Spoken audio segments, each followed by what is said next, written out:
Class 10th का math में exercise 5.3 का क्वेश्चन नंबर 3 का सेकेंड क्या कह रहा है। देखिए a बराबर 7 है और a 13 बराबर 35 है दिया है, तो d और s 13 ज्ञात कीजिए। तो हमने आपको पिछली वीडियो में बताया था कि आपको कोई डाटा अगर दिया रहता है, कोई डाटा अनडिफाइंड रहता है, तो आप कैसे ज्ञात करते हो। तो जो डाटा आपको निकालने देता है वो उसके लिए कोई रास्ता आपको दे देता है। जैसे देखिए हमको डी निकालना है, तो डी निकालने का कोई रास्ता हमको दिया होगा और एस 13 ज्ञात करना है। तो हम लोग बाद में करेंगे, पहले हम लोग को निकालना है डी। तो कैसे निकालेंगे, तो देखिए हम लोग ए से डी निकाल नहीं सकते क्योंकि प्रथम पद है।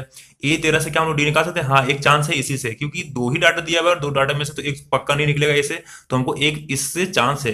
क्योंकि आप पढ़े हैं ए बराबर होता है हमारा प्रथम पद, टू ए बराबर क्या होता है ए प्लस डी।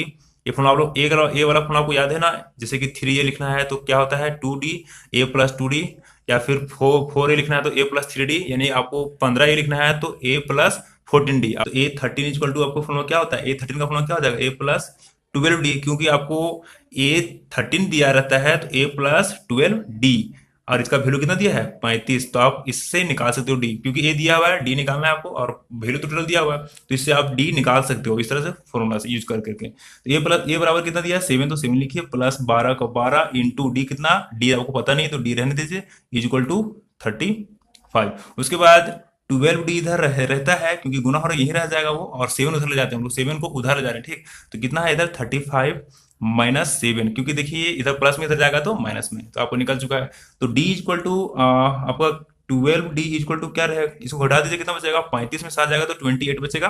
और आप d निकाल रहे हो तो d इधर रखने दीजिए, 12 को उधर ले जाइए, तो 12 इधर जाएगा कितना हो जाएगा 28/12। इसको काट सकते हो 4 से, 4 तिया 12, 4 सते 28, यानी कि d इक्वल टू वैल्यू जो आपका है वो कितना है 7/3।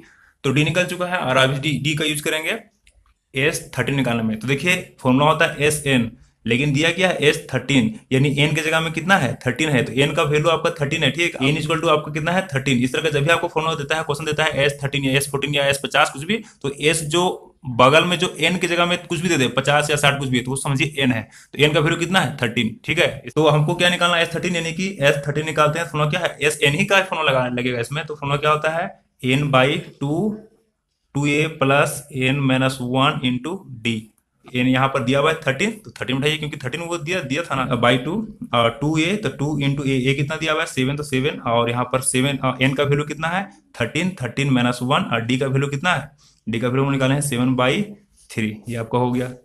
उसके बाद 13/2 यहाँ है, उसके बाद 7 2 जा 14, तो 14, उसके बाद यहाँ प्लस है, सॉरी यहाँ प्लस, तो 13 में एक जगह कितना बचेगा 12, और ये इसके साथ इंटू है ना, तो इंटू 7/3, ये इंटू इसके साथ इंटू रहता है ना, तो इस तरह हम लोग लिखेंगे। तो 13/2 का 13/2, और यहाँ 14 का 14, प्लस क्या ये कट रहा है देखिए, तो 3 1 जा 3, 3 4 जा 12, यानी कि 4 को 7 से गुना करें 7 चौक 28, यानी 28 यहाँ पर हो गया है।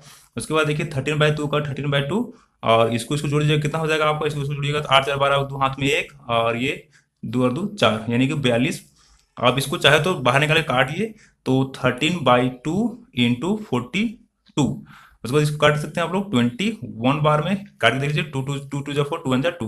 उसके बाद क्या करना है, इसको इसको गुना करना है, तो 13 एकम 13, 13 के 3 हाथ में एक, 13 दूनी 26 और 1 27, यानी कि 273 आपका आंसर है एस एन इक्वल टू, यानी S13। ये आपका आंसर हो गया। कोई दिक्कत है तो प्लीज कमेंट कीजिए, और अगर वीडियो में नए हैं तो चैनल को सब्सक्राइब कर लीजिए, ताकि हम दिसंबर तक आपको VVI क्वेश्चन इंग्लिश, मैथ और साइंस का दे सके। थैंक यू, मिलते हैं नेक्स्ट वीडियो में।